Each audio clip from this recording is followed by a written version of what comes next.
14, 18, 24 এবং তারপরে আর কত যে যদি আপনারা ক্ষমতায় থাকতেন, তার কি কোনো সীমারেখা ছিল? আপনাদের কি কোনো মনস্তত্ত্ব ছিল যে সামনে নির্বাচনকে গ্রহণযোগ্য করতে আপনারা কি করবেন? কোনো পরিকল্পনা কি ছিল? আমরা তো শুনিনি তখন। আমরা কিন্তু এখনো এই কথাই বলছি যে নির্বাচন নিয়ে প্রশ্ন আছে। হুম, বাংলাদেশের যে সমস্ত নির্বাচনগুলো, সেটা 79 নির্বাচন যেটা জেনারেল জিয়াউর রহমান করেছিলেন, 88 নির্বাচন জেনারেল এরশাদ করেছিলেন, 86 নির্বাচন, অনেকগুলো নির্বাচন নিয়ে প্রশ্ন আছে। কিন্তু একটি ব্যাপার খেয়াল করে দেখেন, আপনি যে কথাটি বললেন যে 86 96 যে মধ্য ফেব্রুয়ারি নির্বাচন, সরকার কিন্তু জনপ্রিয়তা না থাকার জন্য টিকতে পারে নাই। হুম, কিন্তু আওয়ামী লীগের ক্ষেত্রে কিন্তু এইটি ঘটে নাই, এটাও কিন্তু বাস্তবতা, এটা স্বীকার করতে হবে, সে যে কারণেই হোক না কেন। হুম। তাহলে সেই জনপ্রিয়তার এত ধস হঠাৎ করে কেন হয়ে গেল যে 24 এভাবে আপনাদের বিতাড়িত হলো? টিকতে পারলেন না আপনারা? হ্যাঁ, এটা একটা খুবই ভালো কথা বলেছেন যে আসলে কি এমন হলো যে বৈষম্য বিরোধী ছাত্রদের একটা আন্দোলনের মাধ্যমে পরে জনগণ সম্পৃক্ত হয়ে আওয়ামী লীগ টিকতে পারতো না। এটা এক খুবই ভালো প্রশ্ন করেছেন। যখন জাতীয় আন্তর্জাতিক ষড়যন্ত্র এবং বিশ্বাস ভঙ্গ বা বিশ্বাসঘাতকতা ঘটে থাকে, তখনই এই ধরনের ঘটনা ঘটে। এটা শুধু বাংলাদেশে না, পৃথিবীর বিভিন্ন দেশে হয়েছে। আপনি দেখছেন প্রেসিডেন্ট ট্রাম্প নিজে বলেছেন তিনি কিন্তু ইউএসএইড বন্ধ করে দিয়েছেন, কারণ বাংলাদেশের নাকি strengthening of the landscape, political landscape of Bangladesh. কথার অর্থ আমি অনেক বোঝার চেষ্টা করেছি, আপনি আমাকে একটু বুঝিয়ে বললে ভালো হবে। তার অর্থ বুঝি নাই, কিন্তু তার পিছনে টাকা খরচ করা হচ্ছে।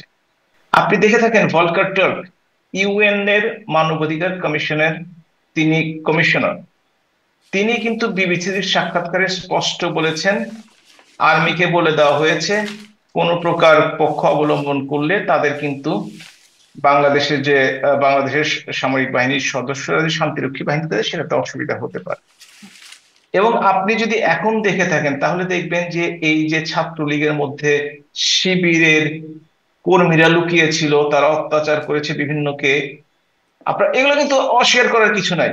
এবং আপনারা কিন্তু চিন্তা করে দেখবেন, সেদিন আমি ডক্টর সায়ন্তর একটা টক শুনছিলাম যে এই যে নাহিদ ইসলাম যিনি এখন ন্যাশনাল সিটিজেন পার্টির আহ্বায়ক, তিনিও নাকি শিবিরের কর্মী, যেটা তাকে জেলে নাকি আরেকজন জামাতের নেতা তাকে বলেছেন, আমি শুনেছি।